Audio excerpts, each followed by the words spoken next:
दें कि उनकी आयु लंबी हो। मरता हुआ आदमी, मरणशैया पर पड़ा आदमी अभी भी आकांक्षा जीवन की ही करता है। तो इसका अर्थ हुआ कि जीवन से कुछ सीखा नहीं। इसका अर्थ हुआ कि जीवन की व्यर्थता दिखाई नहीं पड़ी। इसका अर्थ हुआ कि जीवन जिया ही नहीं, अन्यथा व्यर्थता दिखाई पड़ ही जाती। बुद्ध पुरुषों के पास जाकर भी लोग व्यर्थ की ही मांग करते हैं। आशीष भी मांगते हैं तो आसार के लिए मांगते हैं। उसके पुत्रों ने कहा, आशीष दे भगवान कि हमारे पिता की आयु लंबी हो। बुद्ध हंसे और उन्होंने मरणशैया पर पड़े वृद्ध से कहा, उपासक अब तू जीवन का मोह छोड़। जीवेषणा मूढ़ता है, अब तो कम से कम मूढ़ता छोड़। अब तो कम से कम होश संभाल। अब तो जाग। तू बूढ़ा हुआ, तेरा शरीर पीले पत्ते के समान पक गया है और परलोक की यात्रा के लिए तेरे पास कोई पुण्य पाथे नहीं। मांगना हो तो उस संबंध में कुछ मांग। जिस यात्रा के लिए तू चला है उस यात्रा के लिए कलेवा भी तेरे पास नहीं, और यात्रा लंबी है। पुण्य पाथे तेरे पास नहीं, तेरी गठरी खाली है। ये जीवन तो गया, तू पीले पत्ते की भांति हो गया है। अब गिरा तब गिरा, जरा सा हवा का झोंका पर्याप्त होगा। और अभी भी तुम वृक्ष से चिपटे रहना चाहता है। अब तैयारी कर वृक्ष से गिरने की। और ये यात्रा जिस पर तू निकलेगा मृत्यु के बाद लंबी है। देह छूट जाएगी, देह से जो कमाया था वो भी छूट जाएगा। कुछ ऐसा कमाया है जो देह के पार, देह के बिना तेरे साथ जा सकता हो, उसे ही हम पुण्य कहते हैं। पुण्य का अर्थ है कुछ ऐसी कमाई जो मौत न छीन सके। पुण्य का अर्थ है कुछ ऐसी कमाई जो देह की नहीं है, देहातीत है, ध्यान की है, समाधि की है। कुछ ऐसी कमाई जो आत्मिक है, जो आत्मा के साथ चलेगी, उसको पुण्य पाथेय कहते। पाथेय का अर्थ होता है यात्रा के लिए कलेवा। रास्ते में भूख लगेगी तो कुछ पाथेय होना चाहिए। तो बुद्ध ने कहा कि परलोक की यात्रा के लिए तेरे पास कोई पुण्य पाथेय नहीं, और अब भी तू जीवन की आकांक्षा करता है, और अब भी तू मांग रहा है कि और लंबा जीवन मिले। इतने लंबे जीवन से क्या पाया? बूढ़ा, काफी बूढ़ा था, 100 वर्ष का होगा। इतने लंबे जीवन से क्या पाया? अब मूढ़ता छोड़। 100 वर्ष में नहीं मिला तो 2-4 वर्ष और जी लेगा तो क्या मिलेगा? 100 वर्ष में गंवाया ही तो 2-4 वर्ष में और थोड़ा गंवा लेगा, और क्या होगा? बुद्ध ने कहा, अब जीवन की नहीं, अपनी खोज कर। अब अपनी प्रतिष्ठा कर, अपना केंद्र खोज। उसे खोज जो अमृत है। मौत से जूझने का वही उपाय है। मौत से जूझने का उपाय जीवन नहीं है, क्योंकि जीवन को तो मौत जीत ही लेती, सदा जीत लेती। देखा चिकित्सा शास्त्र ने कितना विकास कर लिया है। आदमी को कितनी औषधियां उपलब्ध हो गई, लेकिन मृत्यु की दर तो 100% की 100% है। जितने आदमी पैदा होते हैं उतने आदमी मरते हैं। मृत्यु की दर 100% ही रहेगी। मृत्यु की दर कभी कम नहीं होने वाली। चाहे दवाएं हो, चाहे आयोजन हो, आदमी थोड़ा लंबा जी लेगा, लेकिन मौत तो आनी ही है।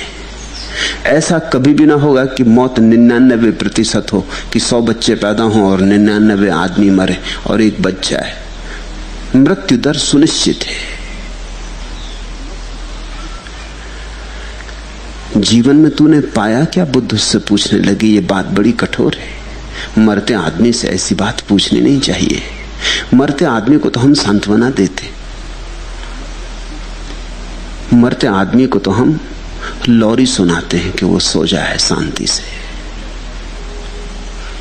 मरते आदमी को हम ऐसे कठोर सत्य नहीं कहते।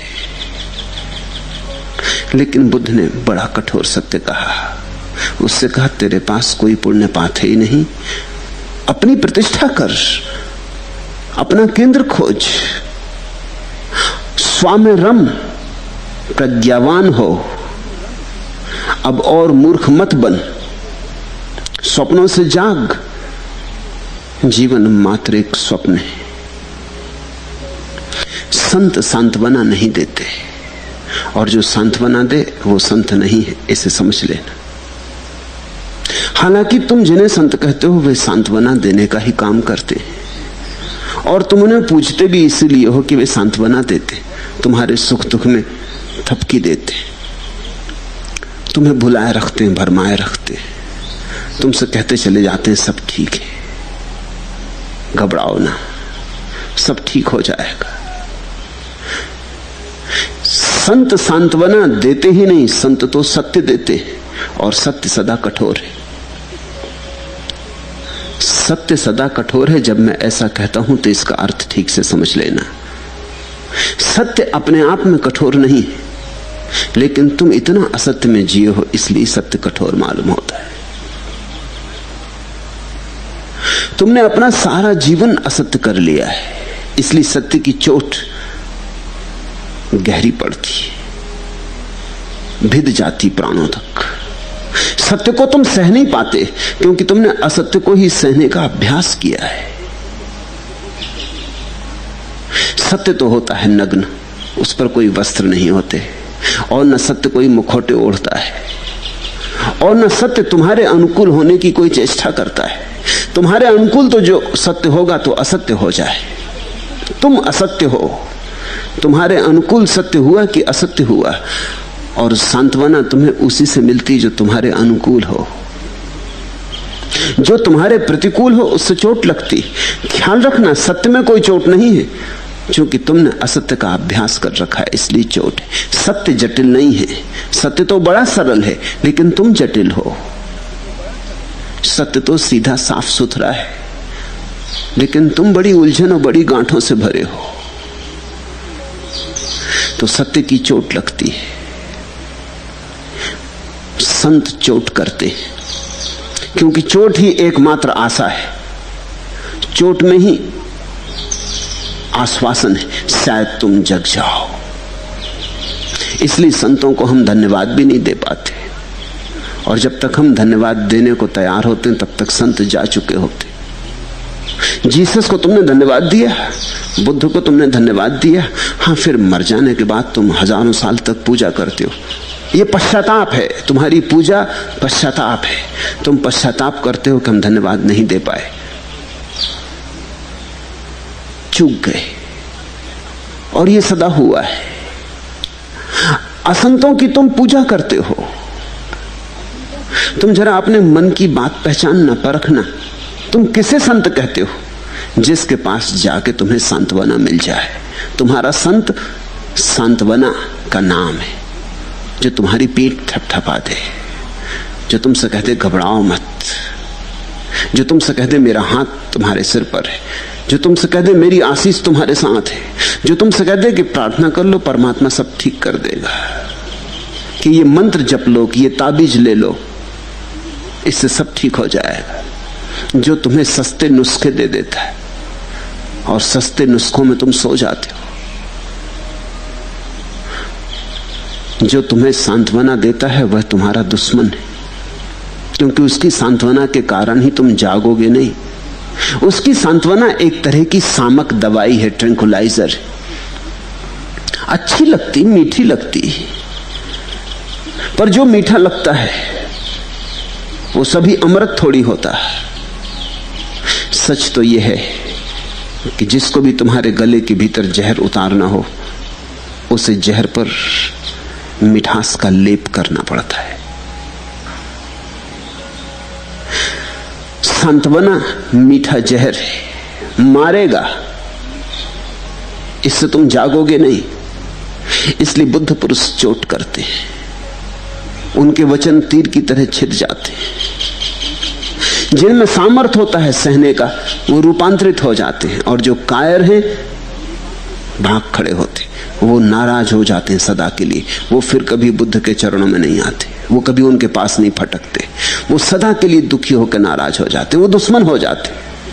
तुम जरा ख्याल करना, तुम अपने मित्रों के दुश्मन हो जाते हो और अपने दुश्मनों को अपना मित्र समझ लेते हो। बुद्ध से कभी किसी ने कहा था कि आप इतनी कठोर बातें कह देते हैं, तो बुद्ध ने कहा क्योंकि मैं तुम्हारा कल्याण मित्र हूं। ये बड़ा प्यारा शब्द बुद्ध ने उपयोग किया, कल्याण मित्र। अन्यथा मुझे क्या प्रयोजन है कि तुम्हें चोट करूं? तुम्हें चोट करने में मुझे कुछ मजा नहीं आ रहा है। करुणा के कारण चोट कर रहा हूं, कल्याण मित्र हूं। जरा सोचो, ये घटना, आदमी मर रहा है, अभी तो उससे कहना था बिल्कुल ना घबराओ, अभी कहां मौत, अभी तो तुम जवान हो, अभी तो तुम्हारे चेहरे पर कैसी रौनक जवानी की, अभी कहां मरना है, अभी उठ बैठोगे, सब ठीक हो जाएगा, बीमारी है आई है चली जाएगी, घबराओ मत। और तुम्हारा पुण्य तो काफी बड़ा है, इतने बड़े पुण्य से तुम्हारी रक्षा होगी, परमात्मा तुम पर प्रसन्न है। ऐसा बुद्ध कहे होते तो शायद ये बूढ़ा प्रसन्न होता, शायद और दान दिया होता, और 2-4 दिन बुद्ध के लिए निमंत्रित किया होता। लेकिन बुद्ध ने तो बड़ी अजीब बात कही। उस मरते हुए बूढ़े को कहा कि अब तू जीवन का मोह छोड़, मूढ़ता काफी हो चुकी, 100 वर्ष कुछ कम नहीं होते, इतने दिन भटक लिया अंधा होके, अब तो आंखें खोल, इस जीवन में धरा क्या है जिसकी तू मांग कर रहा है? इससे मिला क्या है, मिलेगा क्या, कब किसको क्या मिला है? हाथ आखिर राख से भरे रह जाते। होश को संभाल। बुद्ध कहने लगे कुछ पुण्य पाथे इकट्ठा कर ले, तू बिल्कुल भिखारी है। स्वर्णकार बड़ा धनी था, वो श्रावस्ती नगर का सबसे बड़ा सुनार था, सबसे बड़ा सराफ था, उसके पास धन बहुत था। लेकिन बुद्ध उससे कह रहे हैं तू भिखारी है क्योंकि तेरे पास पुण्य पाथे ही नहीं, तेरे पास ध्यान तो बिल्कुल नहीं है। ये धन क्या काम पड़ेगा, ये जरा भी काम नहीं पड़ेगा, ये धन तो यहीं पड़ा रह जाएगा। तुझे अकेला जाना होगा, कुछ एक ऐसी बात सीख ले जो तेरे साथ जा सके, कोई तेरे संग हो सके। न पत्नी होगी, न बेटे होंगे, न धन होगा, न पद, न ये बाहर से मिलने वाली प्रतिष्ठा होगी। आत्म प्रतिष्ठा कर ले, अपने में ठहर जा, कुछ अपने स्व को जगा ले, ताकि मौत की अंधेरी रात से तू रोशनी लिए गुजर जाए। एक एक शब्द समझने जैसा है। उससे कहा तू बूढ़ा हुआ, तेरा शरीर पीले पत्ते के समान पक गया है और अभी भी तेरी वासना जवान की। इसे ख्याल करना, शरीर तो बूढ़ा हो जाता है, वासना जवान ही बनी रहती। और वासना अगर जवान बनी रहती तो तुमने बाल धूप में पका लिए,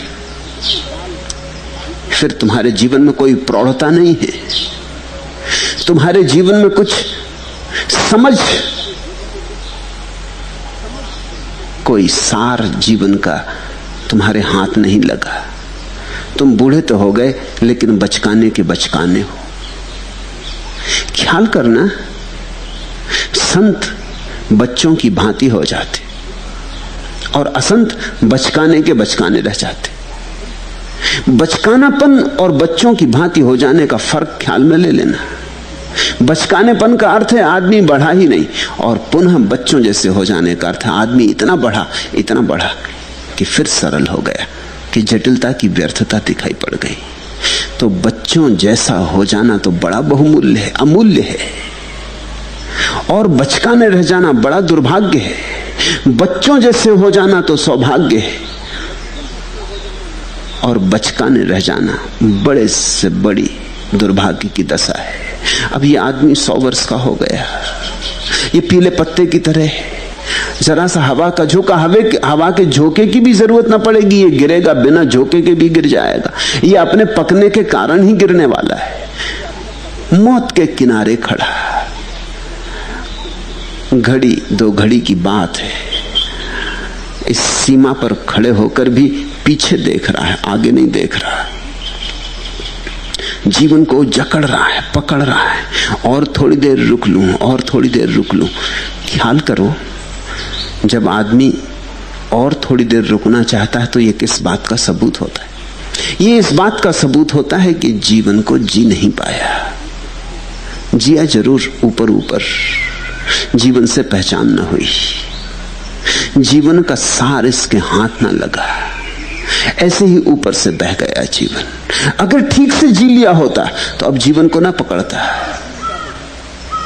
अब तो खुशी से छोड़ने को राजी हो जाता, धन्यवाद देता कि चलो ठीक हुआ, एक दुख स्वप्न समाप्त हुआ, एक व्यर्थ की दौड़ का अंत आ गया।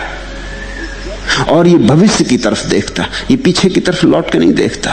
जीवन को पकड़ने वाला आदमी सोचेगा मेरे बेटे, उनकी शादी करनी, उनके बेटों के बेटे, और अब तो पोते भी हो गए और नाती और सब, इनका क्या होगा? इतना धन कमाया, इसका क्या होगा? क्या करूंगा, क्या नहीं करूंगा? अभी ये मौत बीच में आ गई, अभी तो बहुत काम अधूरे पड़े। वो पीछे लौटता है और पीछे का फैलाव देखता है। स्वभावतः 100 साल में उसने हजारों बातें शुरू की और हजारों बातें अधूरी रह गई। कोई बात पूरी तो कभी होती नहीं, क्योंकि एक में से दूसरी निकल आती, दूसरी में से तीसरी निकल आती और अधूरी ही रहती। तो 1000 काम अधूरे रह गए।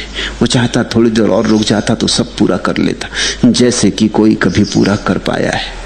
वो आगे नहीं देखता, ऐसे रोते और झीकते ही मरता है। इसलिए मृत्यु से भी चूक जाता है, जीवन से तो चूका ही, मृत्यु से भी चूक जाता है। अगर तुम जीवन को जाग के देख लो तो भी सत्य उपलब्ध हो जाए, अगर तुम मृत्यु को जाग कर देख लो तो भी सत्य उपलब्ध हो जाए, क्योंकि सत्य तो जाग कर देखने में उपलब्ध होता है। किस चीज के प्रति जागे, इससे बहुत अंतर नहीं पड़ता। इस वृद्ध को ही बुद्ध ने आज के 5 सूत्र कहे थे। ये 5 गाथाएं, पंडु पलासो व दानिसी यम पुरिसापि चातम उपट्ठिता उयोग मुखे च तिष्ठसि पाथे यम्पि चाते न विज्जति। तू पीले पत्ते के समान हो गया, यमदूत तेरे पास खड़े हैं, तू प्रयाण के लिए तैयार है और तेरे पास पाथे कुछ भी नहीं। अतः तू अपने लिए द्वीप बना, उद्योग कर, पंडित बन, मल धो डाल और निर्दोष बन, तब तू दिव्य आरिभूमि को प्राप्त करेगा। सो करो ही दीप मत्नो क्षिपम वायम पंडितो भव निधंत मलो आनंदगणो दिव्यम अरिय भूमि मेहिसी। तू पीले पत्ते के समान हो गया। तो बुद्ध पहले तो उसे ये कहते हैं कि तेरी मौत आ गई, अब तू जीवन की बात छोड़। कल तक तो तू टाल सकता था, स्थगित कर सकता था कि आज थोड़ी मौत है। ऐसे ही तो हम सब टाल रहे हैं। हम कहते हैं आज तो जिंदा हैं, कल जब आएगी मौत तब देखेंगे। अभी आती कहां, अभी तो जवान हैं, बूढ़े होंगे तब देखेंगे। बूढ़ा भी सोचता है अभी इतने बूढ़े थोड़ी हो गए कि मर ही जाएंगे। कभी कोई आदमी इस तरह तो सोचते नहीं कि मर जाऊंगा, वो यही सोचता है जीऊंगा, अभी तो बहुत जीऊंगा, अभी क्या बिगड़ा है, अभी तो सब ठीक है। बुद्ध उससे कहने लगे कि अब तक तो तू टाल सकता था, आज टालने की कोई जगह ना रही। तू पीले पत्ते के समान है और यमदूत तेरे खाट के आसपास खड़े, मैं उन्हें देख रहा हूं, चाहे तुझे दिखाई ना पड़ते हो। मौत आ गई, अब तू जीवन के संबंध में सोचना छोड़, अब तू मौत के संबंध में सोच ले। जीवन तो चूका ही चूका, गया सो गया, अब उस पर कुछ किया नहीं जा सकता। तूने मुझे बहुत देर में बुलाया है, बुद्ध ने कहा होगा, मरते वक्त बुलाया है, मगर अभी भी जो थोड़ी घड़ी 2 घड़ी बची, पल 2 पल बचे, इनका भी ठीक उपयोग कर ले तो कुछ हो सकता है। यमदूत तेरे पास आ खड़े, जरा गौर से देख, मौत आ ही गई है, मेरे आशीष कुछ काम ना पड़ेंगे। और इस तरह के आशीष मैं देता भी नहीं। मेरे पास लोग आ जाते हैं इस तरह के आशीष मांगने। इस देश में असंतों की इतनी लंबी परंपरा है कि लोग यही भूल गए हैं कि किस बात के लिए आशीष मांगना और किस बात के लिए आशीष नहीं मांगना। कोई आ जाता है कि अदालत में मुकदमा, आशीर्वाद दे दीजिए कि मुकदमा जीत जाऊं। कोई आ जाता है कि लड़के को नौकरी नहीं मिल रही, आशीष दे दीजिए कि लड़के को नौकरी मिल जाए। एक महिला 2-4 दिन पहले संन्यास ली। मैंने पूछा कुछ पूछना तो नहीं? उसने कहा नहीं, और तो सब ठीक। मेरे लड़के पढ़ते लिखते नहीं, स्कूल नहीं जाते, और जाते भी हैं तो कुछ पढ़ाई लिखाई नहीं करते, कुछ आशीर्वाद दे दीजिए। इस तरह की बातों के आशीर्वाद मांगे जाते रहे और देने वाले देते रहे और लेने वाले लेते रहे। इससे एक बड़ी भ्रांति पैदा हो गई है।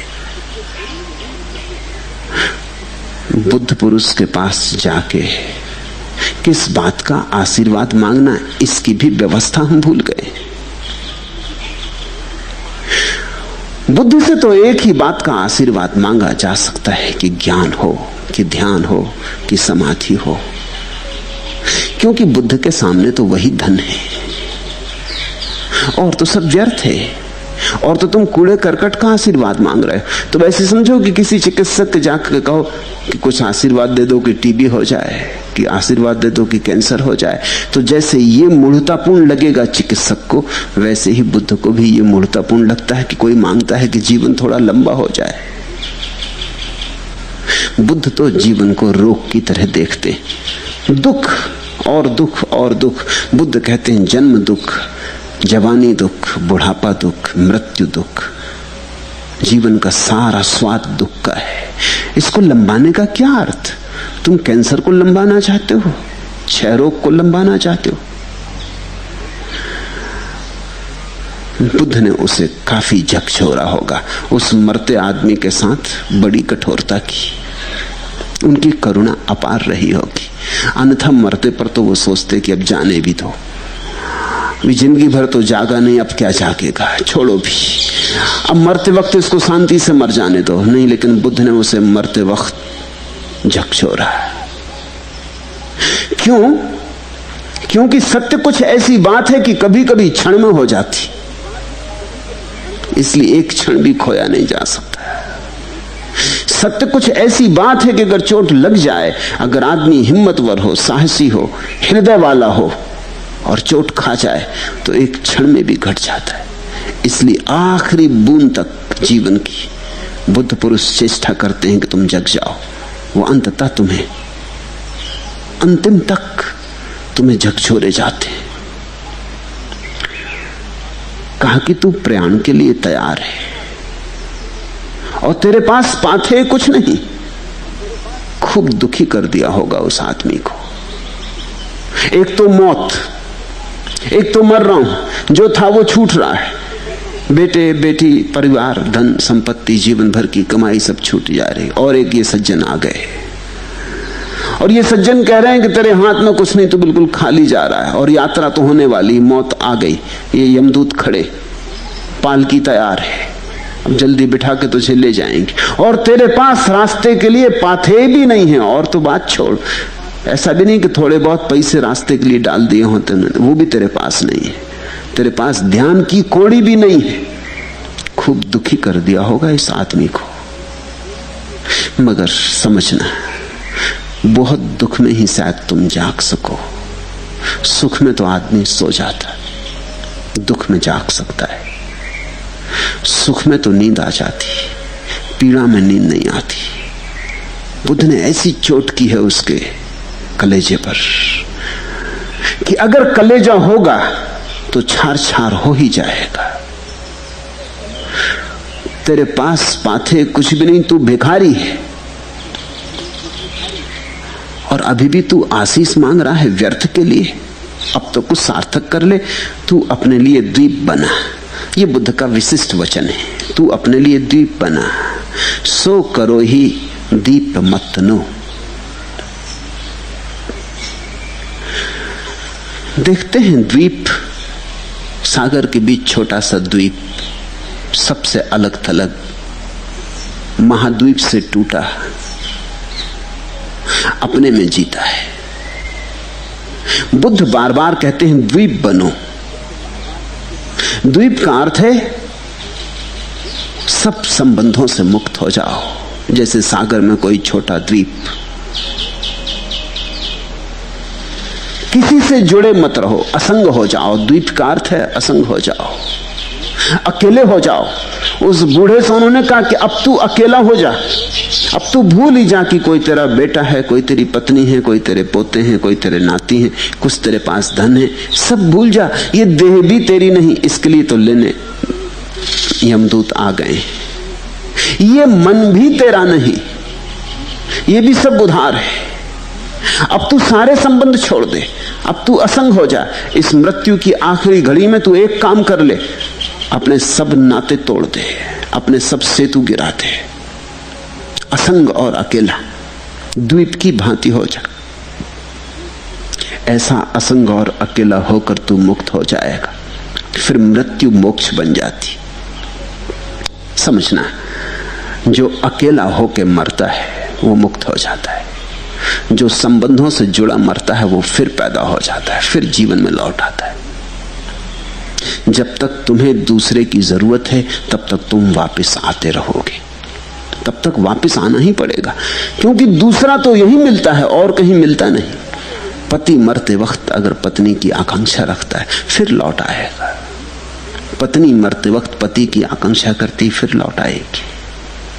तुम्हारी आकांक्षा तुम्हें लौटा लाएगी, क्योंकि लौटते तो केवल वे ही नहीं हैं जिनकी दूसरे से कोई आकांक्षा न रही, लौटने की कोई जरूरत ना रही। संसार का अर्थ है दूसरे की मौजूदगी, जहां दूसरा उपलब्ध होता है।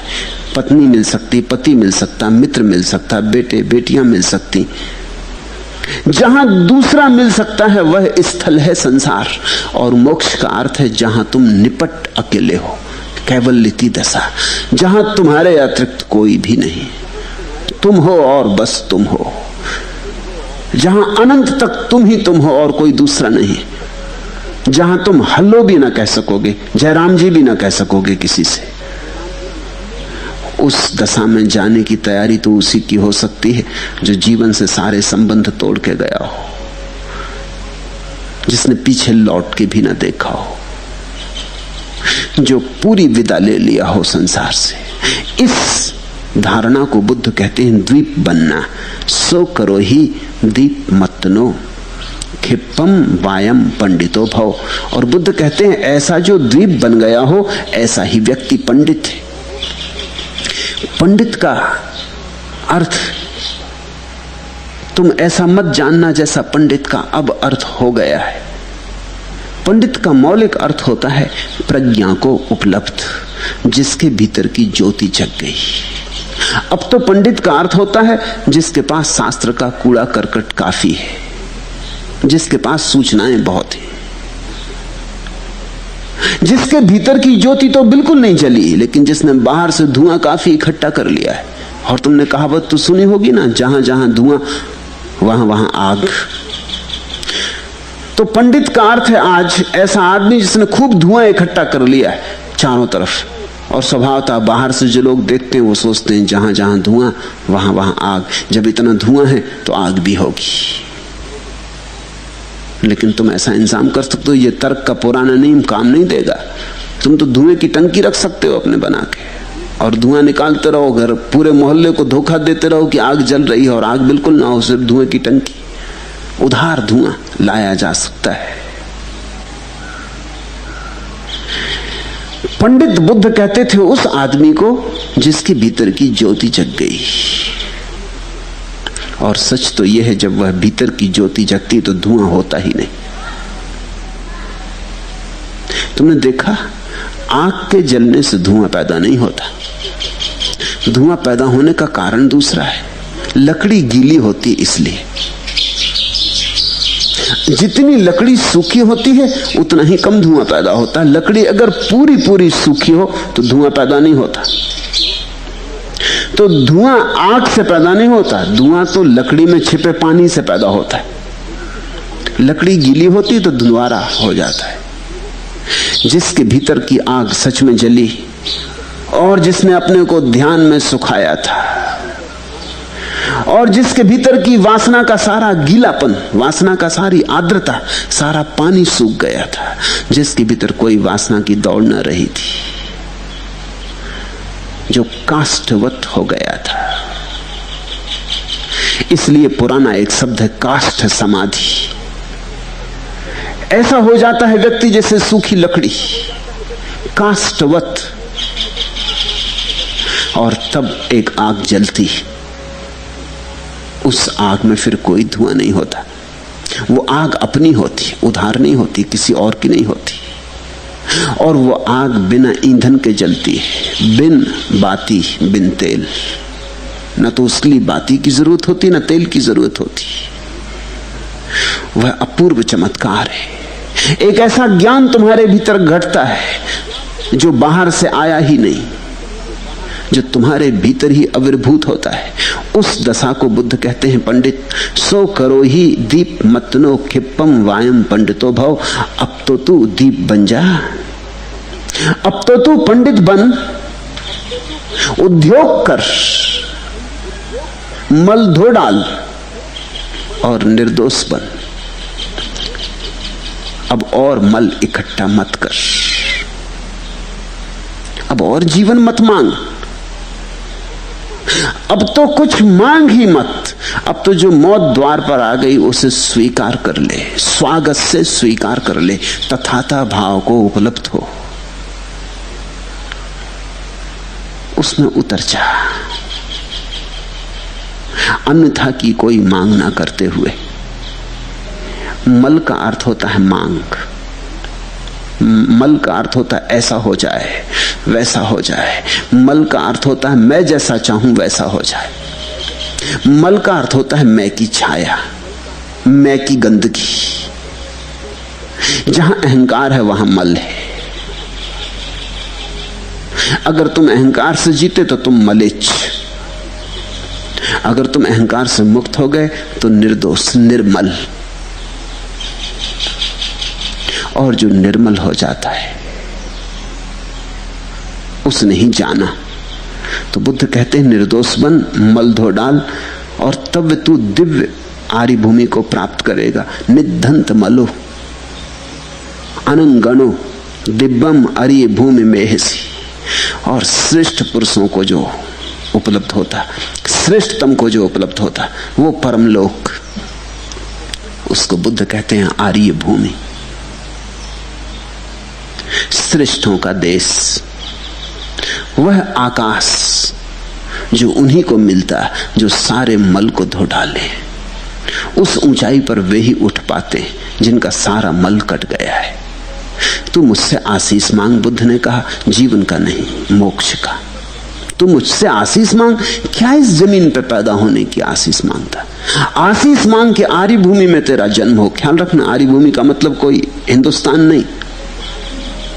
आर्य भूमि का अर्थ होता है दिव्य लोक, परमात्मा का लोक, भगवत्ता का लोक। आशीष ही मांगना है तो बुद्ध कहते ऐसा कुछ मांग। उपनीत वयो चादाने सी संपया तोसी यमस संति के वासोपी चाते नथि अंतरा पाथे यम्पी चाते ना विज्जति। तेरी आयु हो चुकी पागल, तू यम के पास पहुंच चुका, मौत के जबड़े में पड़ा है, तेरा निवास स्थल भी नहीं है और मध्यंतर के लिए तेरे पास पाथे भी नहीं। तूने कोई घर बनाया ही नहीं भगवान में, तू यहीं जमीन पर मिट्टी के घर बनाता रहा। तूने चेतना का कोई घर ना बनाया, तेरा निवास स्थल भी नहीं। तू भटकेगा लोक लोकांतर में, तू आवारा हो जाएगा। तूने कोई घर न बनाया, तूने कोई शरण स्थल न बनाया, तूने कोई छप्पर नहीं डाला। हम तो यहीं के छप्पर डालने में विदा हो जाते, तो उस दूर के लोक में, उस आर्य भूमि में मकान बन ही नहीं पाता। बुद्ध अपने भिक्षुओं को कई नाम दिए, उनमें एक नाम है अनागार, जिसका यहां कोई घर नहीं। आगार का अर्थ होता है घर, अनागार का अर्थ होता है जिसका कोई घर नहीं, गृह विहीन। किसी ने बुद्ध से पूछा है कि आप अपने भिक्षु को अनागार क्यों कहते? तो उन्होंने कहा इसलिए कि यहां मेरा भिक्षु घर नहीं बनाता, मेरा भिक्षु कहीं और घर बनाता है, अदृश्य लोक में, जहां चमड़ी की आंखों से कुछ भी नहीं दिखाई पड़ेगा। तुम्हारा दिव्य चक्षु खुले तो दिखाई पड़ेगा। मेरे भिक्षु विहीन नहीं है, लेकिन इनके घर किसी और ही लोक में निर्मित हुए, कोई और आयाम में निर्मित हुए। यहां ये घर विहीन है, यहां इन्होंने घर बनाना छोड़ दिया, क्योंकि यहां तो घर सब रेत में बनाए सिद्ध होते हैं, ताश के पत्तों के घर हैं, गिर जाते, क्या बनाने योग्य। कुछ ऐसा घर बनाओ जो गिरे ना, कुछ ऐसा घर बनाओ जो सदा सदा रहे, जो सदैव रहे। तो बुद्ध उससे कहने लगे वासोपी चाहते नथी, तेरा कोई घर भी नहीं।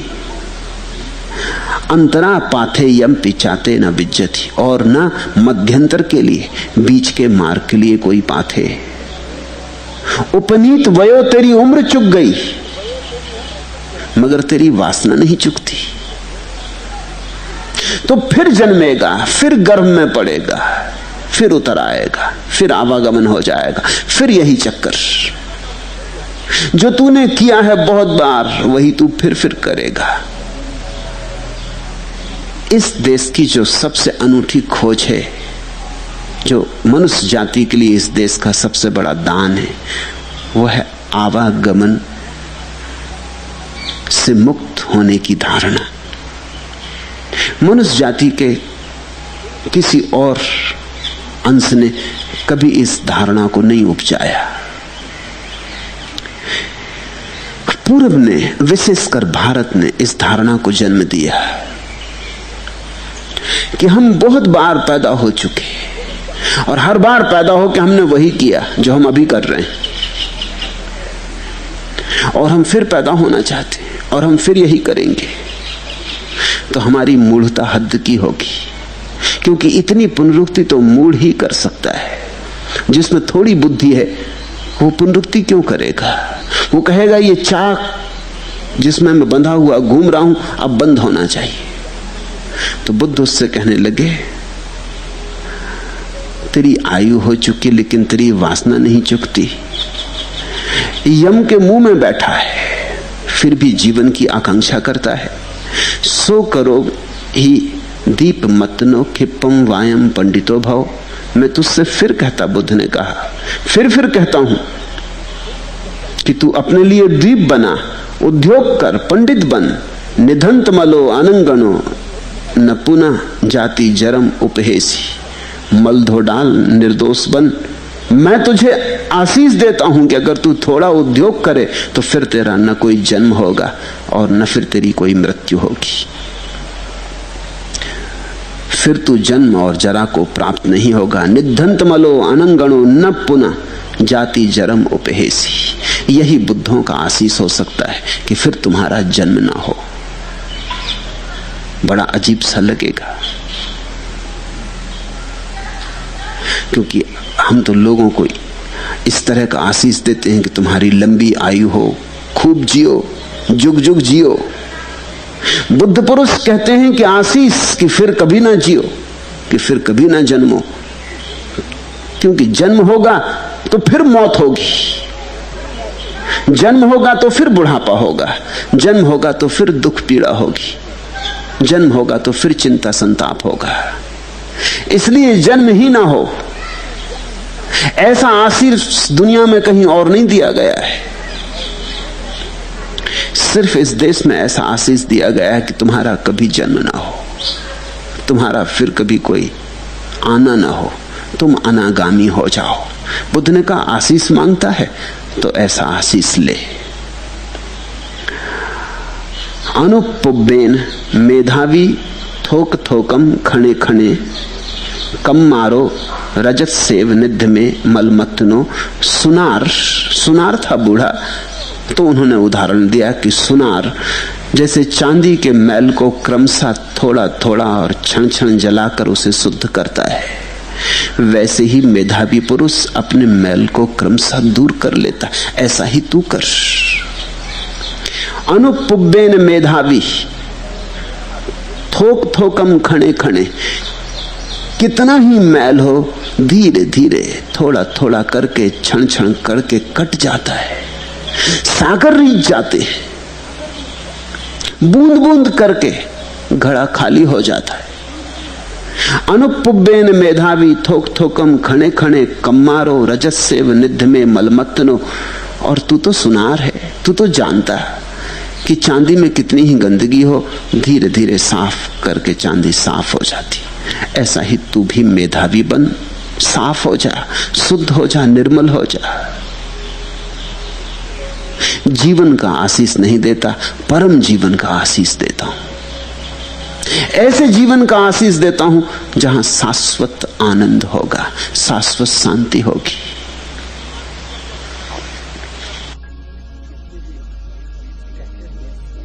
कहते हैं वह स्वर्णकार सांत्वना की जगह यह चोट करने वाली बात सुन पहले तो बहुत चौंका, पहले तो हतप्रभ रह गया होगा, किम कर्तव्य विमूढ़।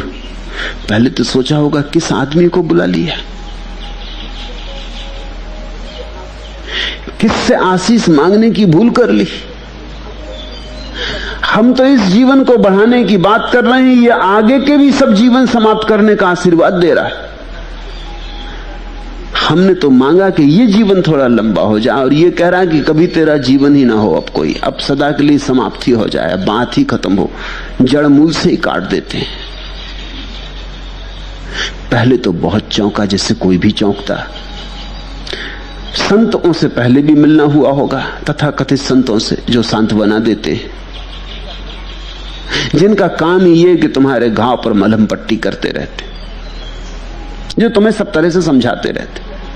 तुम अगर दीन दरिद्र हो, दुखी पीड़ित हो, वो कहते हैं कि पुराने जन्मों का कर्म है, कट जाएगा, फिक्र ना करो, सब ठीक हुआ जाता है। कि भगवान कोई परीक्षा ले रहा है, ये परीक्षा का क्षण है, परेशान ना हो, निकल जाएगा। कि रात कितनी ही अंधेरी हो, सुबह आने के करीब है, घबराते क्यों हो। और जब रात ज्यादा अंधेरी होती है तो समझो कि सुबह करीब आ रही। ऐसा समझाए चले जाते हैं।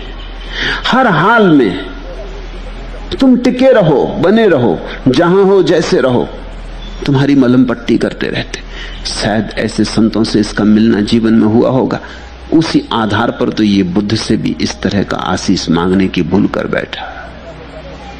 चौंका होगा, बहुत निश्चित चौंका होगा। सांत्वना की जगह या चोट करने वाली बात, ये कठोर सत्य, ये कड़वी बात, लेकिन आदमी हिम्मत का था। चोट घर कर गई, एक बिजली जैसे कौंध गई, और इस बिजली की कौंध में उसके जीवन के अंतिम क्षण ज्योतिर्मय हो गए। उसे बात साफ साफ दिखाई पड़ गई। दो टूक थी बात, सीधी थी, लाग लगाव कुछ भी न था, छल कपट कुछ भी न था। बात में कोई बड़े सिद्धांत का जाल नहीं था, सीधी सीधी थी, सुनार के समझ में आ सके ऐसी थी। इसलिए सुनार का उल्लेख भी बुद्ध ने किया था। जैसे किसी ने अंधेरे में अचानक प्रकाश जला दिया हो, मसाल जला दी हो, ऐसे उसे बात साफ दिखाई पड़ गई। देखा होगा उसने गौर से, तो उसे भी यमदूत दिखाई पड़ गए होंगे।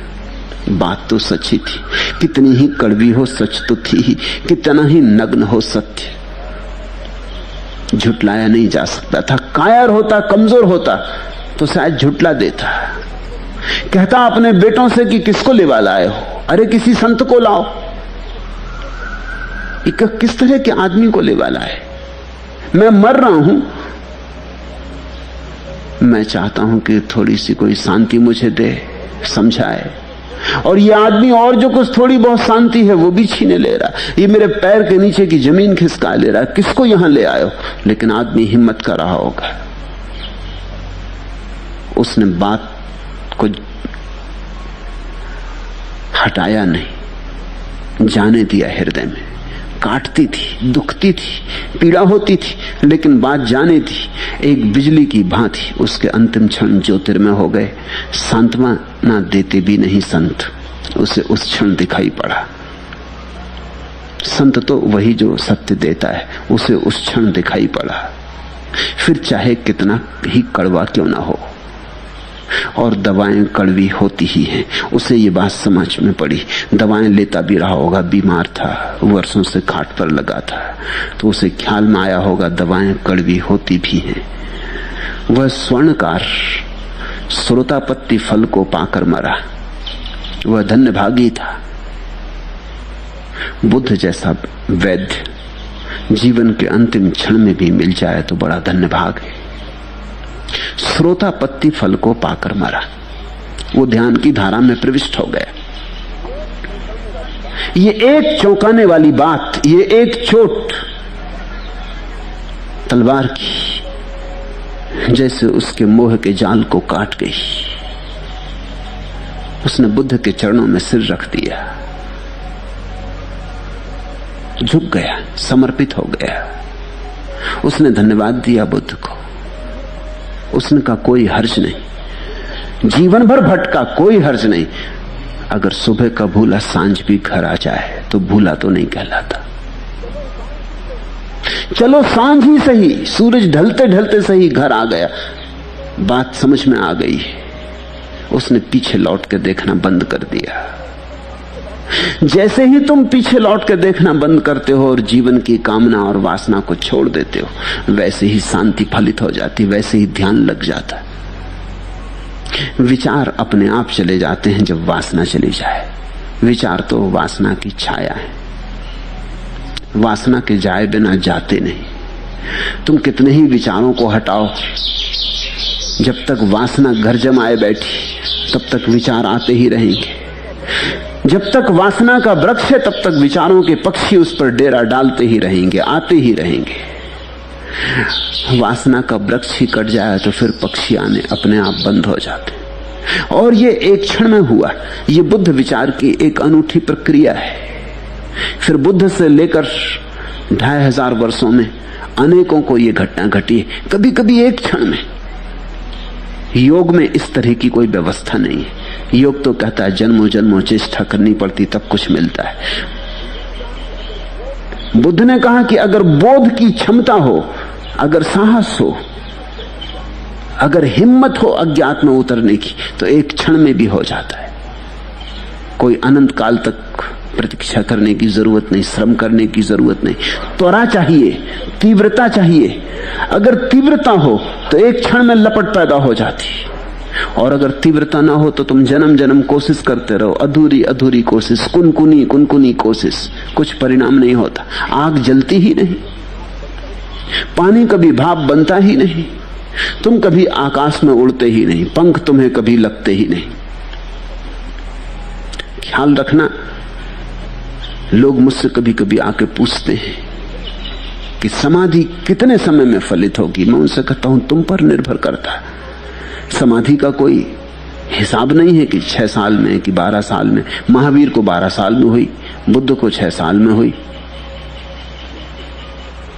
किसी को 80 साल भी लगते हैं, किसी को 80 जन्म भी लगते हैं, किसी को क्षण में भी हुई है।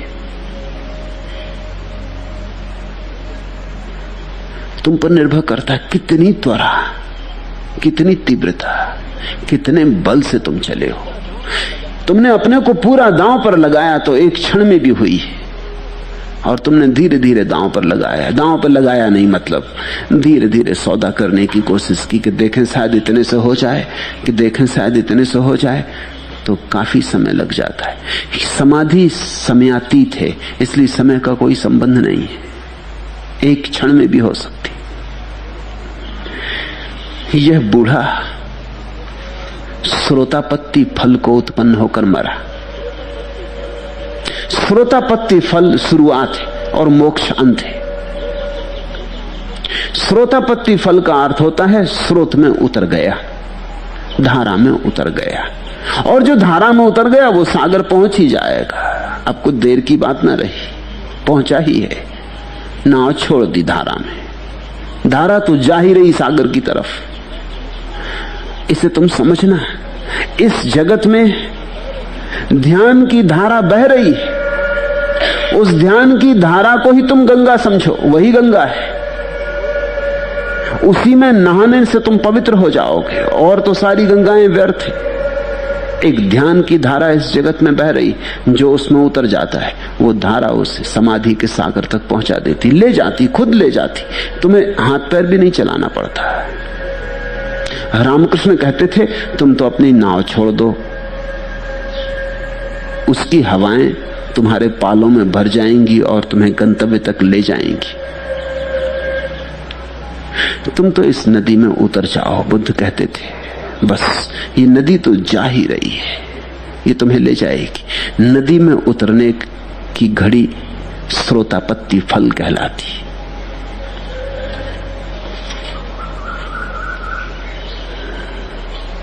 वह स्वर्णकार श्रोतापत्ति फल को पाकर मर गया, उसी घड़ी मर गया। बुद्ध मौजूद थे और मर गया। धन्य भागी था। बुद्ध के सानिध्य में मृत्यु घट जाए तो और क्या धन्य भाग। चाहे जीवन भर भटका हो, लेकिन सांझ उन चरणों में आ गया जिन चरणों में पहुंच जाने से सब मिल जाता है। बुद्ध के चरणों में सिर रखे और मर गया। बुद्ध के चरणों में जिसका सिर झुका हो और मर जाए, शायद तुम्हें समझ में भी ना आए कि इसमें कैसा क्या धन्य भाग। इसमें बड़ा धन्य भाग। श्रोतापत्ति फल उत्पन्न हो गया, बुद्ध की धारा में झुक गया, उतर गया, बुद्ध के साथ भांवर पाड़ ली, बुद्ध के साथ गठबंधन हो गया, बुद्ध की विराट ऊर्जा में यह भी लीन हो गया। इसने जरा भी नानुच न की, तर्क विवाद न किया, फुर्सत भी न थी, समय भी न था। शायद जीवन अभी और होता तो ये सोचता कि कल आऊंगा, सोचूंगा, विचारूंगा। शायद अभी जवान होता तो कहता अभी तो जवान हूं, संन्यास तो बुढ़ापे के लिए है, समर्पण तो बुढ़ापे के लिए, अभी तो बहुत कुछ संसार में करना है, कर लूं तब आऊंगा, जरूर आऊंगा। आपकी बात जस्ती, मगर अभी मेरा समय नहीं आया। लेकिन इसको दिख गया होगा कि बात तो सच है, पत्ता तो पीला हो गया है बिल्कुल। ये झुटला रहा होगा, दिखाई तो खुद भी पड़ता है। कितना झुटलाओ तो भी भीतर तो दिखाई पड़ता रहता है। कोई अपने को कितनी देर धोखा दे सकता है। धोखे के बीच में सच उभरता है। इसको भी लगता तो हो गई, हालांकि इसके बेटे कहते होंगे नहीं नहीं अभी कहां मरना, अभी तो आप बिल्कुल स्वस्थ हैं। चिकित्सक आता होगा, वो कहता होगा नहीं सब ठीक चल रहा है, बस दवा लेते जाएं, कुछ दिन में उठाएंगे, सब ठीक हो जाने वाला, कुछ दिन में जल्दी ही अपने पैर पे चलने लगेंगे। चिकित्सक भी कहता होगा, बेटे भी कहते होंगे, परिजन आते होंगे, परिवार के लोग, और सबकी आंखों में इसको दिखाई पड़ता होगा पीला पत्ता। सबकी आंखों में इसको दिखाई पड़ता होगा कि मैं मर रहा हूं। सबके चेहरे कहते होंगे कि अब भाई बचने की उम्मीद नहीं। कहते कुछ होंगे, बतलाते कुछ होंगे, लेकिन छुप तो नहीं सकता। फिर इसको खुद भी तो पता चलता होगा, हाथ हिलाना मुश्किल हो गया, सांस लेना मुश्किल हो गया, ऊर्जा रोज रोज डूबी जाती है। बुद्ध ने सीधी सीधी बात कह दी। ये बुद्ध की ईमानदारी उसे छू गई। मित्र थे, परिजन थे, चिकित्सक थे, वो कहते थे नहीं बचोगे। बुद्ध ने कहा बचना बचना सब बकवास, मेरा आशीष भी कुछ काम नहीं आएगा, और ऐसा आशीष मैं देता भी नहीं, और ऐसा आशीष तू मांग भी नहीं। ये मौत तेरे चारों तरफ घेरे खड़ी है, यमदूत मौजूद है, डोली तैयार है, किसी भी क्षण बैठ जाना पड़ेगा। अब सोच ले, भीतर प्रतिष्ठित हो जा, ध्यान की किरण को पकड़ ले, वासना को छोड़ दे। उसे ये बात दिख गई होगी कि मौत चारों तरफ घिरी। उस मौत के घेराव को देखकर वो बुद्ध के चरणों में झुक गया होगा। समय भी न था स्थगित करने को, पोस्टपोन करने को, कि कहे कि कल की जरा सोच लूं।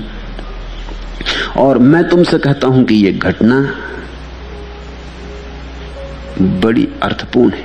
ऐसी ही दशा प्रत्येक मनुष्य की है। कोई ऐसे थोड़ी क्या जब आदमी पीले ही पत्ता होता तब मरता है, हरे पत्ते मर जाते।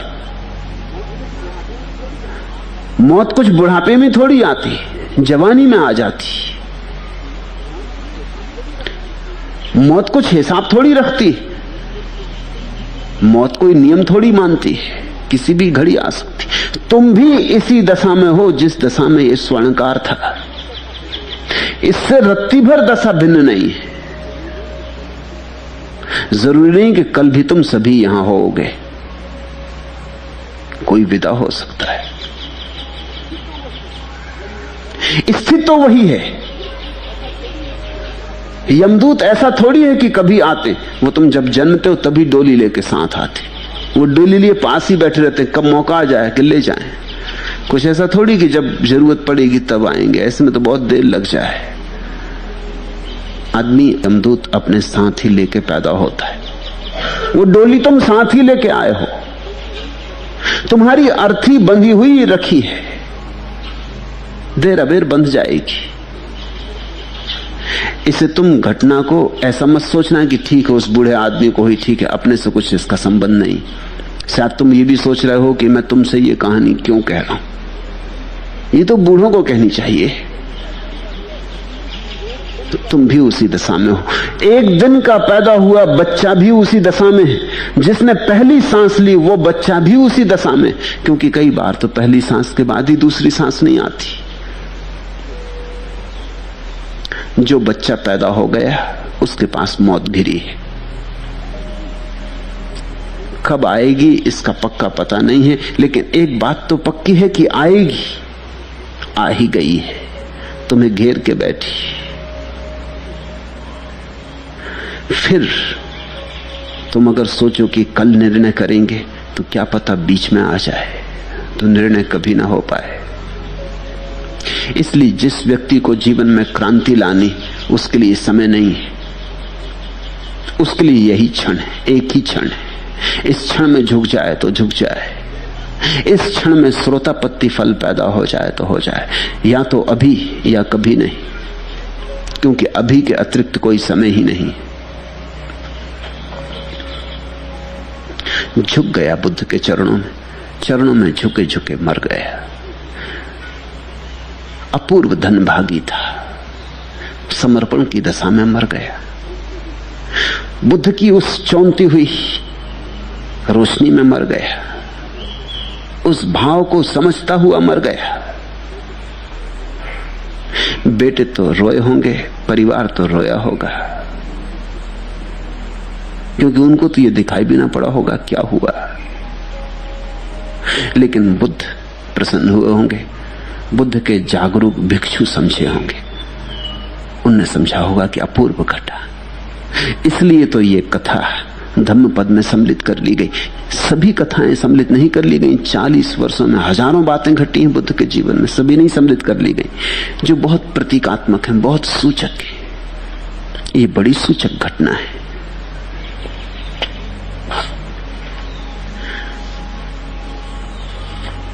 तो लड़ो मत, जीवन के लिए मत लड़ो, मोक्ष के लिए लड़ो। लड़ना हो तो मोक्ष के लिए लड़ो। जीवन को लंबाने की आकांक्षा मत करो, आकांक्षा ही करनी हो तो जीवन से मुक्त होने की आकांक्षा करो। मैं एक कविता कल पढ़ रहा था, दिनकर की है, जा चुके अब तो वो। ऐसे लड़ते लड़ते गए, मरते समय भी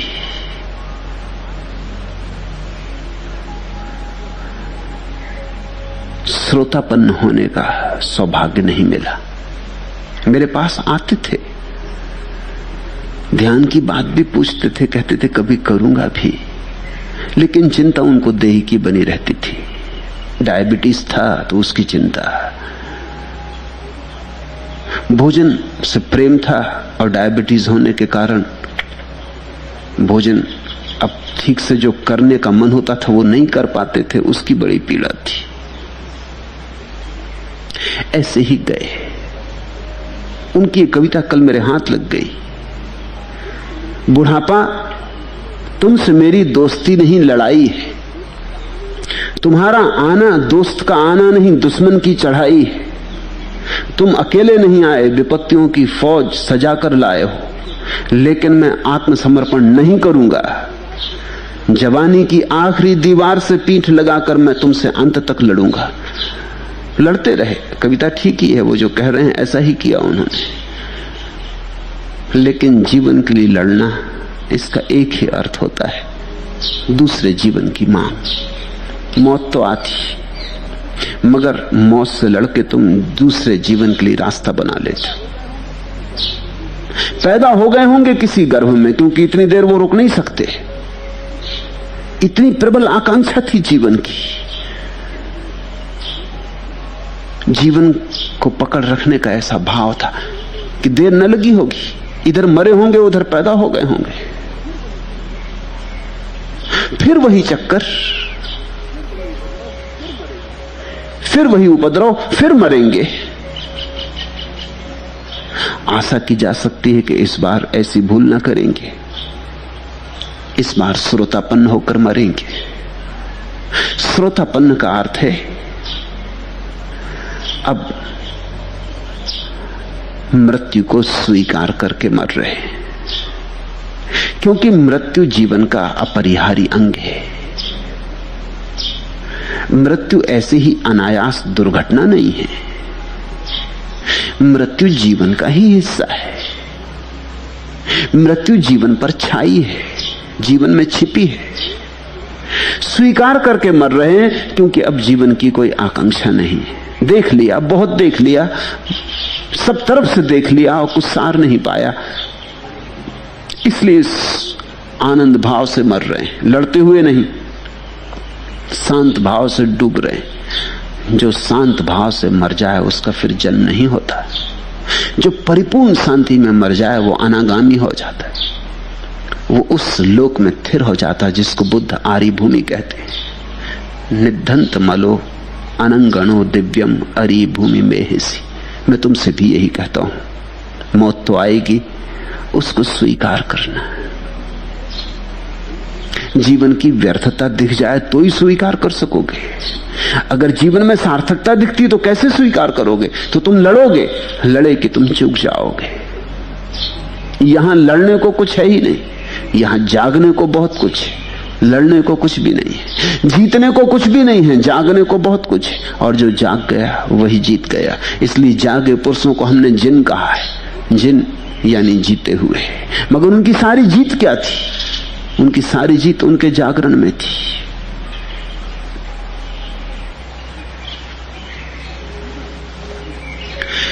जीवन एक तरह का बुलावा है, छलावा।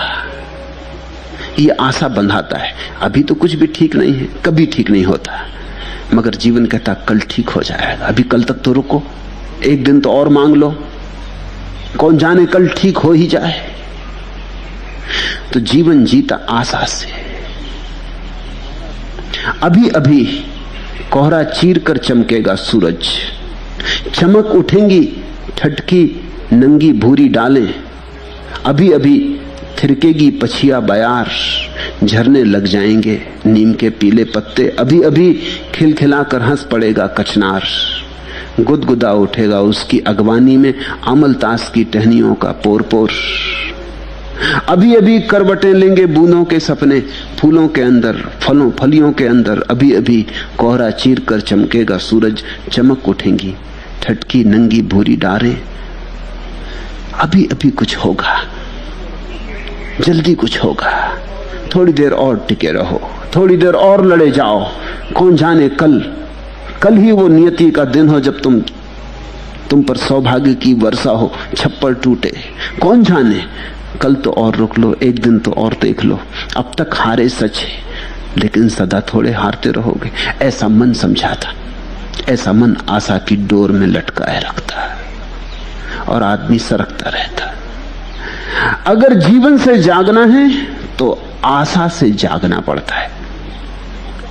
बुद्ध ने बड़ा जोर दिया है अनाशा पर। बुद्ध आशीष देते थे कि भिक्षु तेरी आशा मर जाए, मेरा आशीष, आशा मर जाए, कि तू बिल्कुल ही निराश हो जाए, ऐसा मेरा आशीष। तुम तो घबराओगे, तुम कहोगे ये तो बात बड़ी बुरी हो गई, निराश हो जाओ।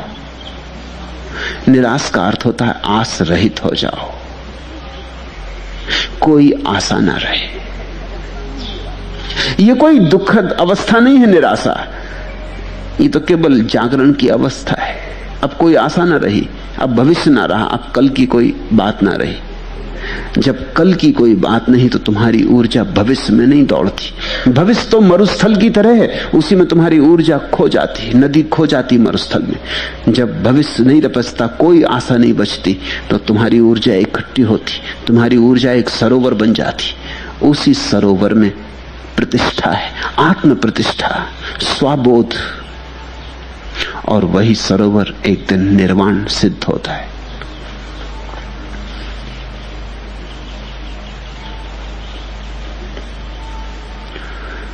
दूसरा सूत्र, उसकी कथा, वह भी पहले सूत्र के साथ जुड़ी कथा है। एक भिक्षु थे तिस्य। वर्षावास के पश्चात किसी ने उन्हें एक बहुत मोटे सूत वाला चादर भेंट किया। बौद्ध भिक्षु वर्षा के दिनों में रुक जाते थे 3-4 महीने, और वर्षावास के बाद जब वो यात्रा पर पुनः निकलते तो लोग उन्हें भेंट देते। भेंट भी क्या, थोड़ी सी भेंट लेने की उन्हें आज्ञा थी। 3 वस्त्र रख सकते थे, इससे ज्यादा नहीं। तो कोई चादर भेंट कर देता या कोई भिक्षा पात्र भेंट कर देता, तो पुराना भिक्षा पात्र छोड़ देना पड़ता, पुरानी चादर छोड़ देनी पड़ती। ये भिक्षु तिस्य ने वर्षावास किया किसी गांव में। जब वर्षावास के बाद उन्हें एक मोटे सूत वाला चादर भेंट किया गया तो उन्हें पसंद न आया, बहुत मोटे सूत वाला था। भिक्षु को आज्ञा नहीं थी कि जो उसे दिया जाए उसमें वो शिकायत करे या वो कहे कि बहुत मोटे सूत वाला, ये मैं न लूंगा। भिक्षु को जो दिया जाए वो चुपचाप स्वीकार कर ले। लेकिन आदमी तो होशियार होते, कानूनी होते, तरकीब तो निकाल ही लेते। उसी गांव में तिस्य की बहन रहती थी। जब ये चादर भेंट की गई तो वो बहन भी खड़ी थी। तो भिक्षु तिस्य ने वो चादर बहन के हाथ में रख दिया, कुछ कहा नहीं। बहन को भी बात समझ में आ गई कि चादर बहुत मोटे सूत वाला है। वो घर गई, उसने उस मोटे सूत वाले चादर को तेज चाकू से पतला पतला चीर, ओखल में कूट, उसे धुनकर पुनः पतले सूत वाली चादर तैयार की। इस बीच भिक्षु तिस्य बड़ी आतुरता से उस वस्त्र की प्रतीक्षा करते थे और मन ही मन उसके संबंध में अनेक अनेक कामनाएं बनाते थे कि ऐसा होगा चादर, कि वैसा होगा चादर, कि ओढ़कर ऐसा चलूंगा, कि वैसा चलूंगा। ख्याल करना, आदमी को वासना बनाने के लिए कोई बहुत बड़ा सामान नहीं चाहिए।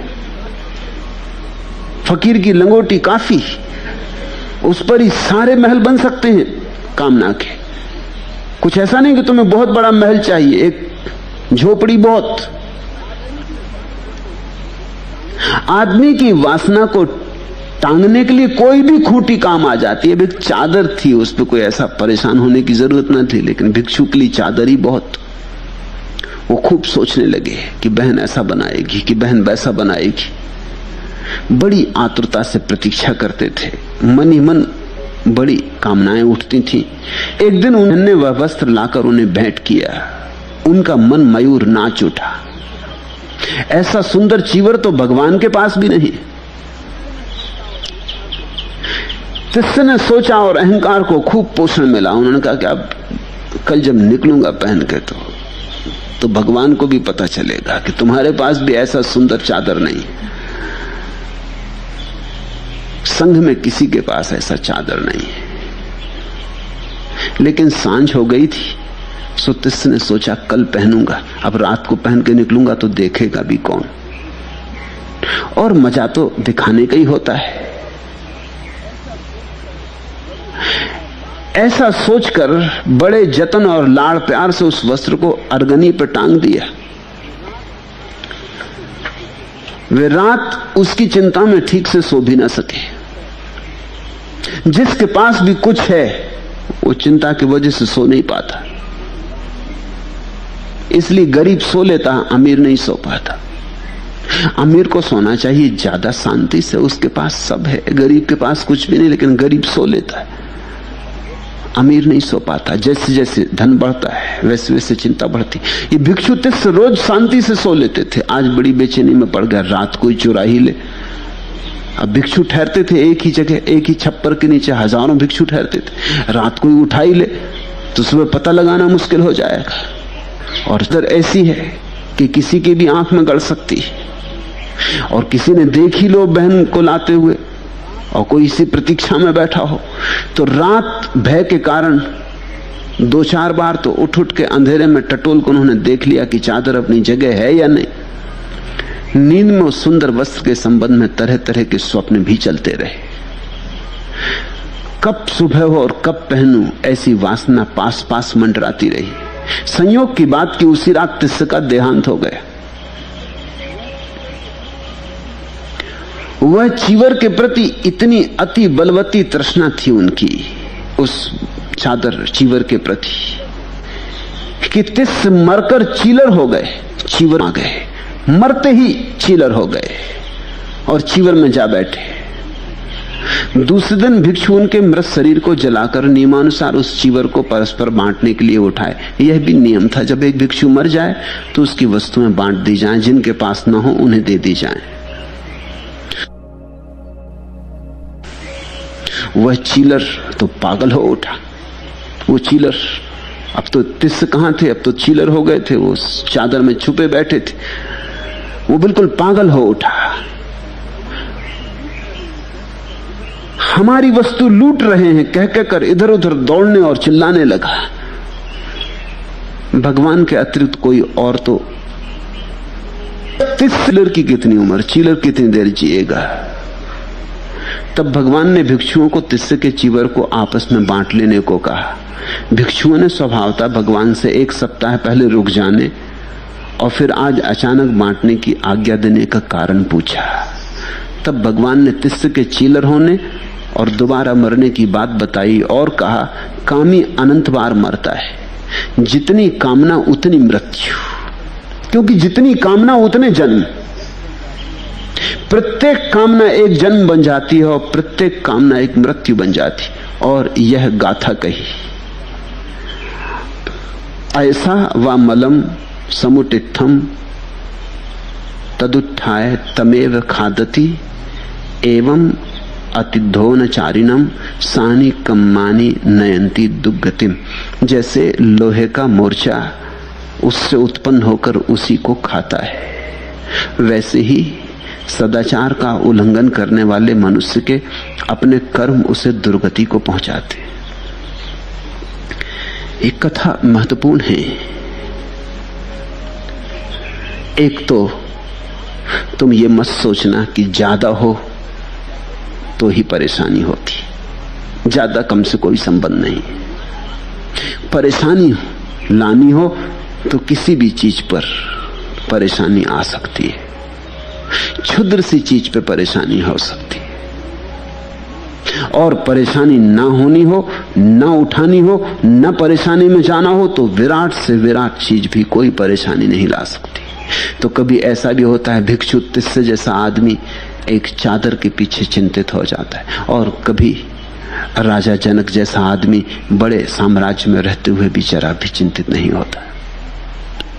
तो एक बात ख्याल में लेना कि चिंता बड़े और छोटे से संबंधित नहीं है, चिंता समझ और नासमझी से संबंधित है। अब यह आदमी भिक्षु हो गया, सब छोड़ दिया, मगर भीतरी वासना बदली नहीं है, वही का वही।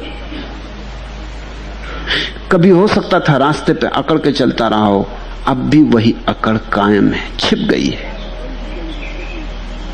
रस्सी से आज जल भी गई हो तो भी उसकी अकड़न नहीं गई है। आज उसे एक पतली चादर मिल गई, महीन चादर, तो वो सोचता, आहा अब जरा मैं पहन के चलूंगा। भगवान के पास भी ऐसी चादर नहीं है, उसका चित्त से बड़ा प्रसन्न हो रहा है। ये ईर्षा, ये अहंकार, ये प्रदर्शन की भावना, ये तो सन्यासी का लक्षण नहीं। इसलिए बुद्ध कहते हैं ये आचरण से पतन है। सन्यासी के आचरण का तो अर्थ ही ये होता है कि अब उसको प्रदर्शन की कोई इच्छा नहीं रही, अब दिखावे में उसका कोई रस नहीं है। सन्यासी का तो अर्थ ही ये होता है कि छोटी चीज हो कि बड़ी चीज हो, अब उसका ऐसा कोई मोह नहीं कि वो पकड़े। सन्यासी का तो अर्थ ही ये होता है कि अपना भी जो है उसे भी अपना न माने, देह को भी अपना न माने, मन को भी अपना न माने। संसारी का अर्थ होता है कि वो तो दूसरे की चीजों को भी अपना मान लेता है। यहां तुम आए, न तो जमीन लेकर आए न मकान लेकर आए। जमीन यहां थी, तुम आए उसके पहले थी, तुमने उस पर झंडा गाड़ दिया, तुम्हारी हो गई। आदमी अजीब पागल है। जब अमेरिकन पहली दफा चांद पे गए तो वहीं झंडा गाड़ा है। झंडा गाड़े बिना चलते ही नहीं, जैसे चांद किसी के बाप का हो, उस पर झंडा गाड़ दिया। जब हिलरी एवरेस्ट पे चढ़ा, उसने एवरेस्ट पे झंडा गाड़ दिया। अब एवरेस्ट सदियों से है, आदमी नहीं था तब से है। चांद कब से है? आदमी रहेंगे और समाप्त हो जाएंगे और चांद बना रहेगा, किसका है? लेकिन हम तो दूसरे की चीज पे भी कब्जा कर लेते। मैं कल एक कहानी पढ़ रहा था। एक धनी यहूदी एक भिक्षुक को हर साल एक निश्चित रकम दिया करता था। एक साल उसने उससे आधी ही रकम भिक्षुक को दी। भिक्षुक ने इस पे मुंह बनाया तो धनी ने उसे समझाया, भाई इस साल मेरे खर्चे बहुत बढ़ गए हैं। मेरा सबसे बड़ा बेटा देश की सबसे बड़ी नर्तकी पर फिदा हो गया और उस पर पानी की तरह पैसा बहा रहा है, इसलिए मुझे क्षमा करो, इस बार ज्यादा ना दे सकूंगा। ऐसा सुन के तो भिक्षुक एकदम खपा हो गया और बोला, श्रीमान जी, आपका चिरंजीव अगर देश की सबसे बड़ी नर्तकी को पालना चाहता तो पाले, मगर अपने पैसों से पाले, मेरे पैसों से तो नहीं। दूसरे की चीज पे भी अपना कब्जा हो जाता है। ख्याल रहे, सन्यासी का अर्थ है दूसरे की चीज पे तो कब्जे का सवाल ही ना रहा। कोई चीज अपनी है ऐसी धारणा भी विदा हो जाए। अब एक छोटी सी चादर वो साम्राज्य बन गई। एक छोटी सी चादर, उसी में उसने बेईमानी भी निकाल ली। मोटे धागे की थी, कह तो सकता नहीं था, कह नहीं सकता था कि इसे न लूंगा, कि पतले धागे की चाहिए, मगर कानूनी तरकीब निकाल ली। जहां कानूनी तरकीबें हैं वहां आदमी की सरलता खो जाती, पाखंड शुरू हो जाता। जैन मुनियों में, विशेषकर दिगंबर जैन मुनियों में, महावीर के समय से चला आया एक नियम है, प्यारा नियम है। महावीर जब निकलते थे सुबह ध्यान के बाद भिक्षा के लिए, तो वो एक व्रत ले लेते थे मन में कि अगर आज किसी घर के सामने 2 आम लटके होंगे तो मैं भोजन ले लूंगा, या किसी घर के सामने एक काली गाय खड़ी होगी तो भोजन ले लूंगा। ऐसा एक नियम ले लेते, फिर सारे गांव में घूम आते। कभी कभी महीनों तक भी भोजन नहीं मिलता था, क्योंकि अब इसका क्या भरोसा। एक दफा उन्होंने नियम ले लिया कि एक बैल खड़ा हो और बैल के सींग में गुड़ लगा हो। 3 महीने तक बैल ना मिला। अब बैल के सींग में गुड़ लगा हुआ, फिर जिस घर के सामने खड़ा हो उस घर के लोग निमंत्रण दें तब ना, तो कई बातें मिलनी चाहिए। वो मिल नहीं खाई तो 3 महीने तक वो वापस लौट आते थे। दिगंबर जैन मुनि अभी भी इसका पालन करता, लेकिन उसने कानूनी तरकीब निकाल ली। वो 2-3 चीजें उसने तय कर रखी, बस उतनी ही लेता है नियम। तो तुम बहुत चकित होगे, जब दिगंबर जैन मुनि गांव में आता है तो कई घरों के सामने तुम देखो 2 केले लटके हैं, 2 आम लटके हैं। बस वो 2-3 चीजें रखता, तो सभी घरों के सामने वो 3 चीजें लटका देते हैं। अब ये कानूनी तरकीब हो गई। अब वो एक भी दिन बिना भोजन किए नहीं जाता। महावीर को 3 महीने तक भी एक दफा भोजन बिना किए जाना पड़ा, और अक्सर बिना भोजन किए जाना पड़ता था। महावीर के 12 साल की साधना के समय में कहते हैं कुल 365 दिन उन्हें भोजन मिला। मतलब 11 साल भूखे और 1 साल भोजन, ऐसा एक एक दिन, कभी 7 दिन के बाद, कभी 15 दिन के बाद, कभी महीने भर के बाद। जरूर उन्होंने कोई कानूनी तरकीब नहीं की होगी, नहीं तो अपना एक ही नियम रोज ले लिया कि 2 केले। धीरे धीरे लोगों को पता चली जाएगा कि जहां 2 केले लटके होती वहीं ये भोजन लेते, तो फिर श्रावक 2 केले लटकाने लगेंगे। 2 क्या, वो 200 लटका दें तो उससे कोई फर्क, कितनी अड़चन है उसमें। इतना ही नहीं, दिगंबर जैन मुनि किसी गांव में जाए, हो सकता है लोगों को पता ना हो, नए गांव में पहुंचे, लोगों को पता ना हो कि वो क्या नियम लेता है, तो एक चौका उसके साथ चलता है। एक श्रावक, एक श्राविका, 2-4 सज्जन, एक चौका उसके साथ चलता है। तो हर गांव में जहां जाता है उसके एक दिन पहले पहुंच जाता है। गांव के लोग तो भोजन बनाते ही हैं, अगर वहां न मिले तो इस चौके वालों को तो पक्का पता है, अगर गांव में न मिल पाए तो लौट के इस चौके में भोजन मिल जाता है, लेकिन भोजन कभी चूकता नहीं। फिर जरूरत क्या है इसको करने की? वो महावीर की जो बात थी वो तो खो गई। आदमी बेईमान है। एक बार ऐसा हुआ कि एक बौद्ध भिक्षु भिक्षा मांग के लौट रहा था और एक कौआ मांस का टुकड़ा लेके जाता होगा, उसके मुंह से छूट गया, वो भिक्षु के पात्र में गिर गया। अब बुद्ध ने कहा था जो तुम्हारे पात्र में गिर जाए वो स्वीकार कर लेना। अब उसने सोचा कि क्या करना, ताजा मांस का टुकड़ा था, पुराना मांसाहारी था वो। उसने सोचा कि भगवान ने खुद ही कहा है कि जो पात्र में गिर जाए, तो अब इसको इनकार भी कैसे करना।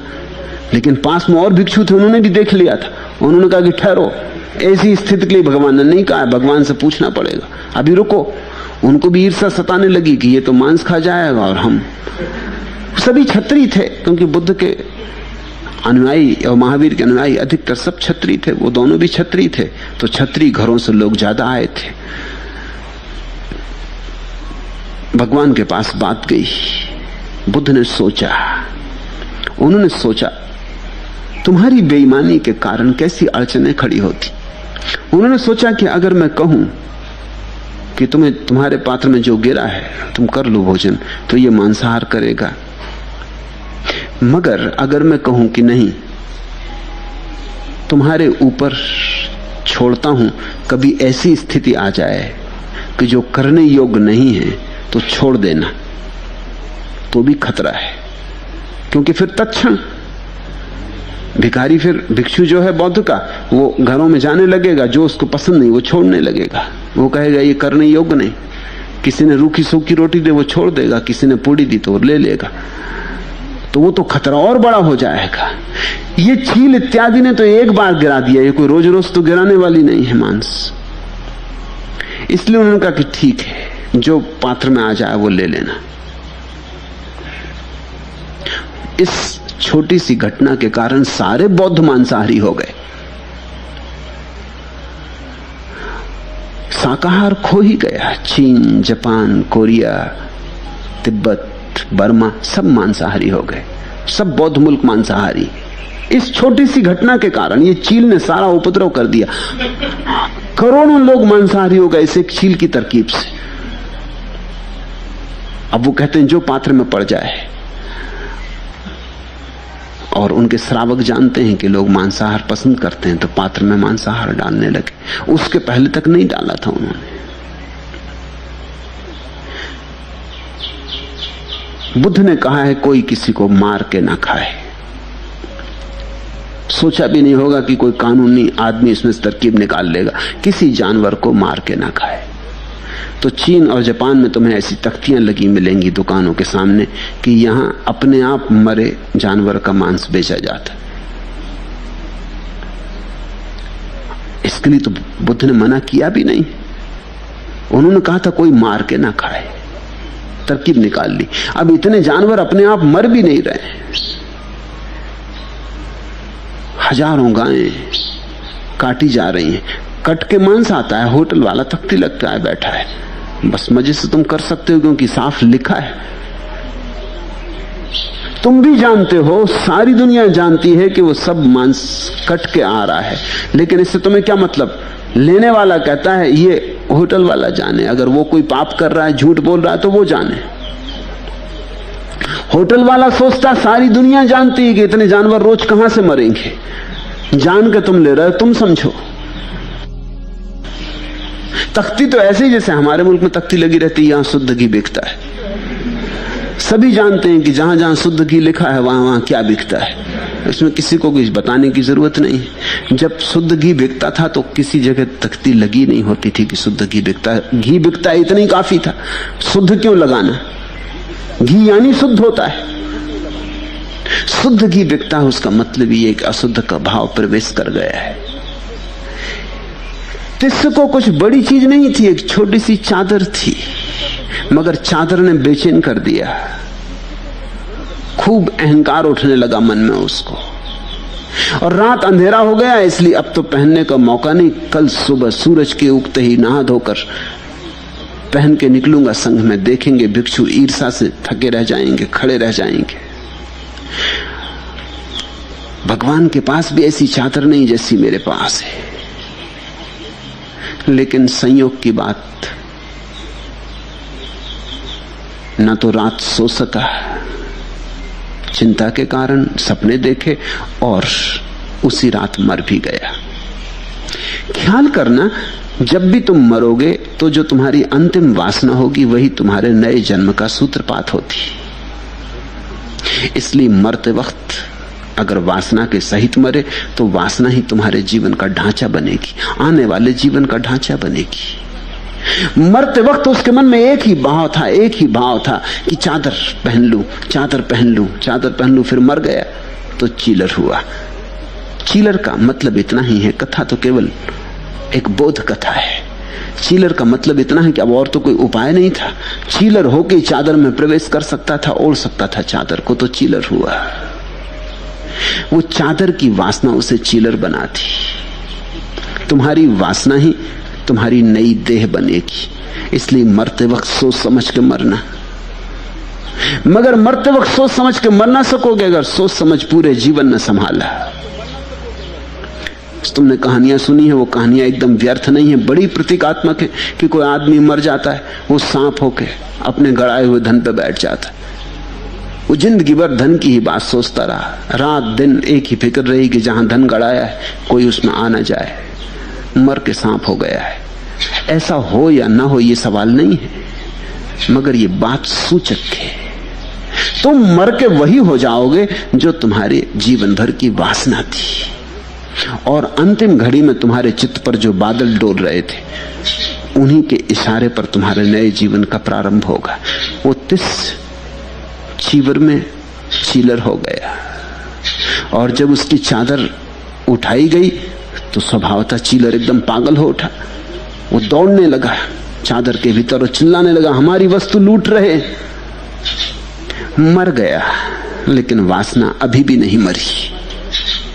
मर गया, लेकिन मोह अभी भी नहीं मरा। मर गया, लेकिन अहंकार अभी भी नहीं मरा।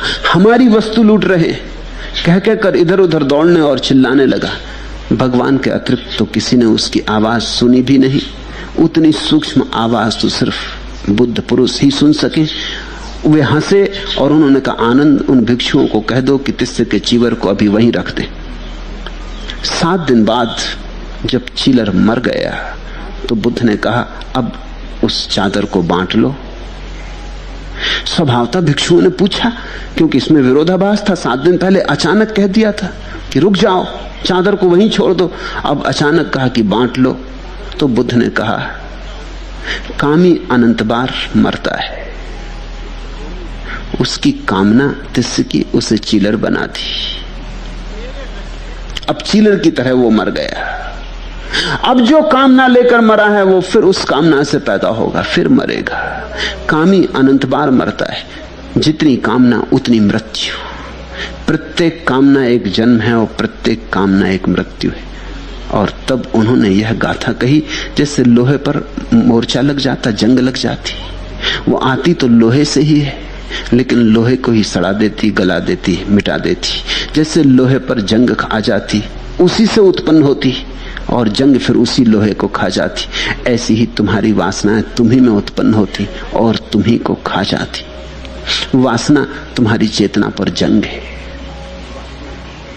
वासना से जो मुक्त है वो निर्मल है, उस पर कोई जंग नहीं। वैसे ही सदाचार का उल्लंघन करने वाले मनुष्य के अपने कर्म उसे दुर्गति को पहुंचाते।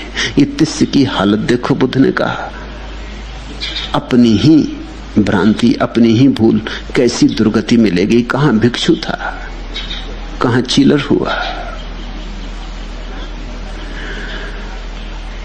मनुष्य इन सारी यात्राओं पर होकर आया है। तुम कभी पशु थे, कभी पक्षी थे, कभी पौधे थे, कभी पहाड़ थे, अब तुम मनुष्य हो। इस मनुष्य होने के अपूर्व अवसर का ठीक ठीक उपयोग कर लो। कहीं ऐसा ना हो कि यह अवसर ऐसे ही खो जाए। इस अवसर का एक ही ठीक उपयोग है, और वो है इस बार इस भांति मरो कि फिर कोई जन्म ना हो। उसने ही जीवन का सम्यक उपयोग कर लिया जो इस भांति मरा कि फिर कोई जन्म ना हो। लेकिन उसके लिए निर्वासना में मरना जरूरी है, शांत मौन शून्य भाव में मरना जरूरी है। तो फिर तुम्हारे भीतर कोई दिशा नहीं है जो तुम्हें कहीं ले जा सके। जब तुम्हारे भीतर कहीं जाने की कोई कामना नहीं, कुछ होने की कोई कामना नहीं, तब तुम इस पृथ्वी के प्रभाव से मुक्त हो जाते हो। तब तुम उठते हो आकाश की उस ऊंचाई पर जहां बुद्धत्व को प्राप्त व्यक्ति ही उठते हैं। एक ऐसा जन्म है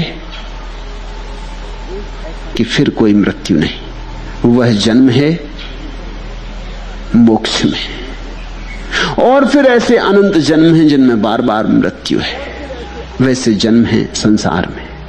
चुनाव तुम्हारा है।